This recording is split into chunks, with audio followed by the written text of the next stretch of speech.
The Tortoise and the Hare. Hare was fast, and he loved to run.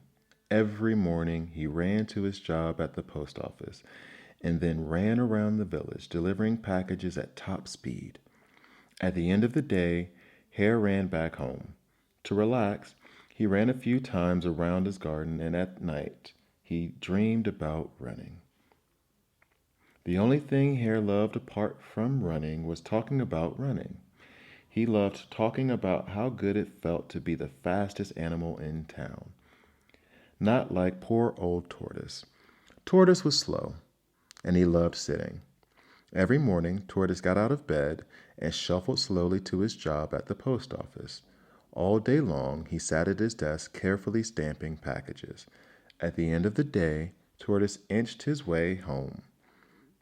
To relax, he liked sitting in his armchair with a pot of tea, nibbling cake by the fire. When he dreamed, he even dreamed that he was in his armchair with a pot of tea, nibbling cake by the fire. One afternoon, Tortoise was in the middle of stamping a particularly bumpy package when Hare burst into the post office shouting, "I've had the most brilliant idea." Tortoise sighed as the package slipped and fell to the floor. "Now we all know I'm the best runner in the village," said Hare, "but wouldn't it be fun to have a race? One of you might just be able to beat me," he added with a chuckle. "I'll challenge you," Tortoise said slowly. All the animals in the post office turned around. Hare stared at Tortoise in amazement. "You want to race me?" said Hare. "Old, tottery Tortoise.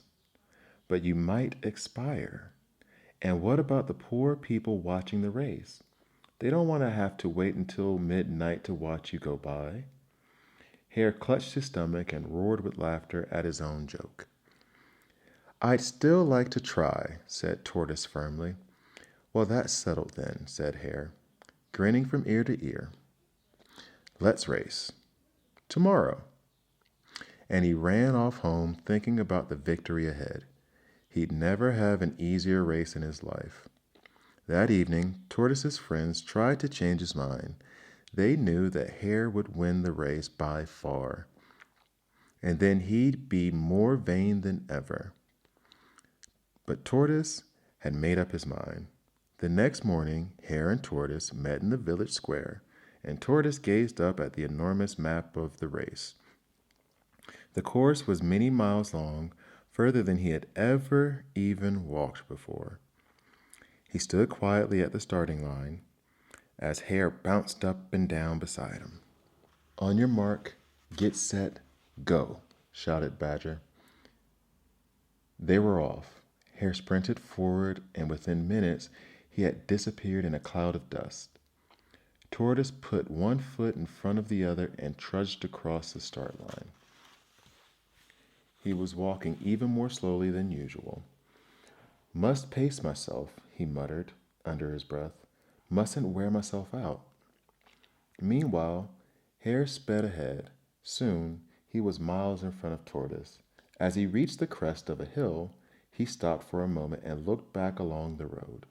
He could just see a tiny green speck, hardly moving in the distance. "Poor old Tortoise," he said to himself. "It will be hours before he catches up." It was a beautiful day, and Hare spied a pleasant, shady spot under a tree. "There's no point running in the midday sun," he thought. "I'll lie under the tree for a moment and have a quick nap." Miles behind, Tortoise plodded along. His feet were sore and his legs ached, but he was determined to finish the race. The hours ticked by. Hare slept. In his dreams, he won race after race after race. As the sun set behind the hill, a shadow fell across Hare's face. He opened his eyes and yawned and jumped to his feet. "The race!" he shrieked, suddenly wide awake. "The race!" Hare dashed off down the road, running as fast as he could. He ran through a village, over a hill, and soon in the distance he could see the finish line and a small green speck hardly moving close to it. "It can't be," he thought. He ran faster and faster, faster than he had ever run in his life. Slowly but surely, Tortoise put one foot over the line, and Hare came dashing in a split second behind him. A huge roar went up from the crowd. Tortoise is the champion, Badger shouted. Hare, you lost by a whisker. Slow and steady wins the race, Tortoise declared. He had a quiet smile on his face as he shuffled home for a pot of tea and some cake in his armchair by the fire. The end. The Ant and the Grasshopper. All summer, the grasshopper chirped among the flowers, dancing from blossom to blossom. He was green, long limbed, and beautiful.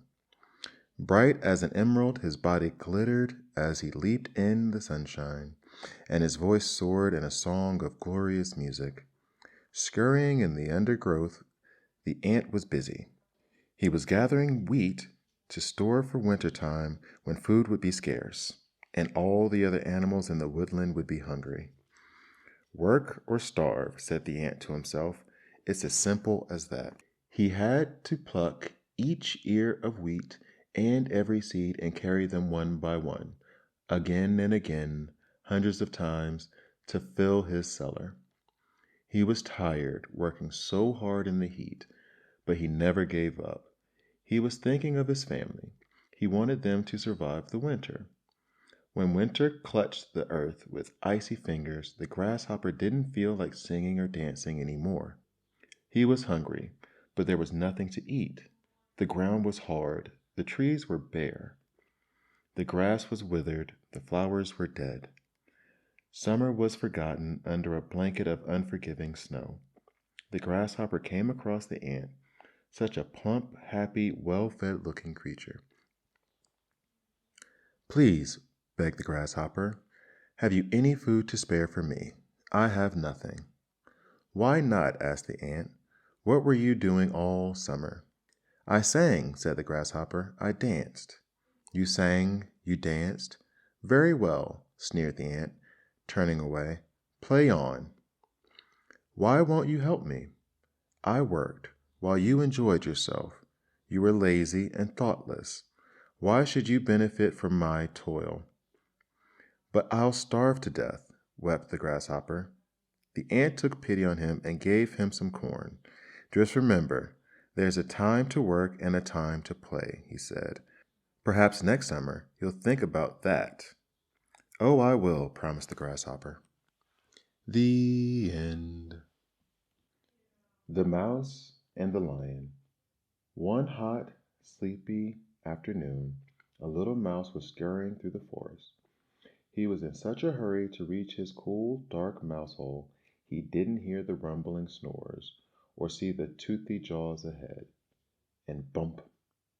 He ran straight into a sleeping lion. How dare you disturb me? Growled the lion, enraged to be woken. He gave the mouse a threatening glare. I should eat you up. I'm so sorry, squeaked the mouse. If you let me go, I promise I'll repay your kindness. Ha, ha, roared the lion. How could a tiny mouse help me, the king of the beasts? You've given me such a good laugh, I feel like being kind. Run along now before I change my mind. The little mouse didn't hesitate. Off he scampered and never looked back. A few months later, he was in the forest when he heard an angry, muffled roar. The lion, he thought, and it sounds like he's in trouble. He was right. The lion had fallen into a hunter's trap and was helplessly tangled in a thick net of ropes. Nimbly, the mouse climbed up and sank his teeth into the rope. He nibbled and gnawed until snap, the lion tumbled free. Thank you, sighed the lion, smiling down at the little mouse. You saved me. I was wrong to laugh at you. I see now even little friends can be a great big help. The end. The Boy Who Cried Wolf. Looking after sheep has never been the most exciting job in the world. But it wasn't until Nico sat on a cold, windy mountainside and listened to the sound of 28 sheep nibbling at some grass that he realized just how unexciting it could be. He tried whistling and discovered he couldn't whistle. He tried chewing a piece of straw. It tasted horrible. There was nothing he could do to change the fact that watching over sheep was dull. To make matters worse, he could hear sounds drifting up from his village in the valley. The sounds of his friends shouting, singing, and laughing. They were all playing together while he was sitting on the top of a mountain with a hungry belly, a cold wind, and 28 sheep for company. As the day went on, Nico felt more and more sorry for himself, and then a slow, sneaky smile spread across his face. He jumped up and started running down the mountain. "Wolf!" he shouted. "There's a wolf! A wolf is attacking the sheep!" The villagers heard him yelling and dropped what they were doing at once. Grabbing brooms and sticks, they all came scrambling up the mountain. When they got to the top, they were red-faced and sweating, heaving, puffing, and panting, but they were ready to fight the wolf. All they saw was a small boy, laughing and clapping his hands with glee. "Tricked you," he said.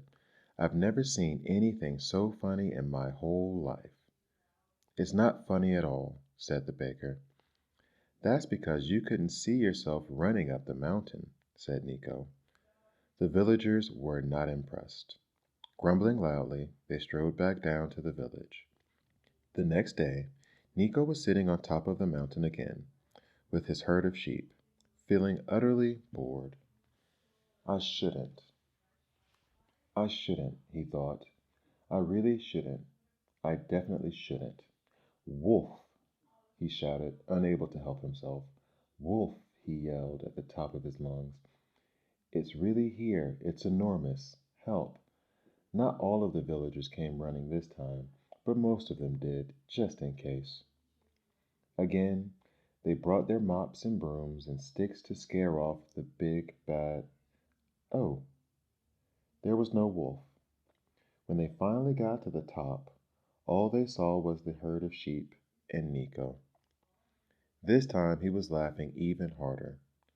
"I can't believe you believed me," he said. "That was so funny." "It wasn't funny at all," said the villagers, scowling at them as they stomped off down the side of the mountain. On the third day, Nico was back on the mountain. "There's just nothing to do here," he thought, "except look at the sheep and the wolf holding on." Wolf? Wolf? For the first time there really was a wolf. It leaped out of a clump of trees and ran towards the sheep with a murderous gleam in its eye. "Wolf! Wolf! Wolf!" Nico yelled, running down the side of the mountain. "Wolf!" he screamed as he ran around the village square. "Come quickly! Help me! Help!" Not one of the villagers moved. The teacher slowly turned over a page of his book. The butcher rolled some sausages. The baker iced a small bun. "Help!" Nico begged the villagers. "Please help!" But they all ignored him, and so, eventually, Nico had to walk back up the mountain alone. He was dreading what he would find when he got to the top. Sure enough, the wolf had done its worst. It had killed most of the sheep, while the others had run away. Nico sat down, put his head in his hands, and cried. When night fell, some of the villagers went to look for Nico and found the terrible scene. "Our sheep," they said, "our poor sheep." "Why didn't you help me?" Nico asked in a small voice. But he already knew the answer. "You always lied to us, so we didn't believe you," they replied. "I've learned my lesson," said Nico. "I'll never lie again." The end. The Country Mouse and the Town Mouse. Johnny Town Mouse put his paws in his pockets and whistled to the wind as he sauntered down the country lane. At last he came to a door in the hedge, half covered with ivy, and knocked. "Surprise!" he called as Sam, his country cousin, unlatched the door. "I've come to stay." "Then it's time for a feast," cried Sam. He gathered up nuts and berries, cups of dew, and pieces of honeycomb laid out on a rush green plate. Johnny Town Mouse put his nose in the air. "Oh dear!" he sneered. He flicked away a berry with his paw. "This isn't my idea of a feast. And where am I going to sleep?" He pointed at Sam's mossy mattress. "Not there." "That is where I sleep," Sam began. "No, no, this won't do," Johnny Town Mouse declared. "I think I've had enough of your country life. Let's go to town and live like kings." The mice ran to the station and scampered on board a train. It pulled away with a jolt and a blast, rattling over the tracks. Sam gazed out of the window. He watched as tall trees turned to houses. He sniffed smoke and sausage on the air. "We're here! We're here!" cried Johnny Town Mouse. They ran across the station, dodging between stamping feet. So many people, thought Sam, his heart pounding with fear. They ran down dirty pavements, past belching buses and vrooming cars, until they came to a towering townhouse. "Impressed?" asked Johnny, casually pointing his paw. "Very," nodded Sam. "Now," said Johnny, "I'll show you a feast." He led Sam to the dining room and a table groaning with food. Sam's eyes grew rounder and rounder, and then they began to eat. Ice cream and pie, chocolate and cheese, huge slices of cake topped with strawberry cream. Sam clutched his tummy and shut his eyes. "How wonderful," he sighed, "to live like this always." "You think?" purred a voice in his ear. "Oh no," cried Johnny Town Mouse. "It's the cat." The mice ran this way and that. After them pounced the hungry cat. "Quick," called Johnny Town Mouse, "into this hole." "Oh, my paws and whiskers," said Sam, sinking to the floor. "Please take me home." Back to the station they ran, dancing in and out of rushing feet. And Sam dashed onto the train. He looked out of the window and waved to his cousin. "Goodbye, goodbye." Johnny Town Mouse ran beside the train. "Stay with me," he called. Sam just shook his head. The train chugged away, leaving the city behind. Finally, in the dark, starry night, Sam reached his hedge. All was quiet, all was calm. He sniffed the cold, sweet air and smiled. "Better nuts and berries in peace than cake and cream in fear," thought Sam. "This is the life for me." The end.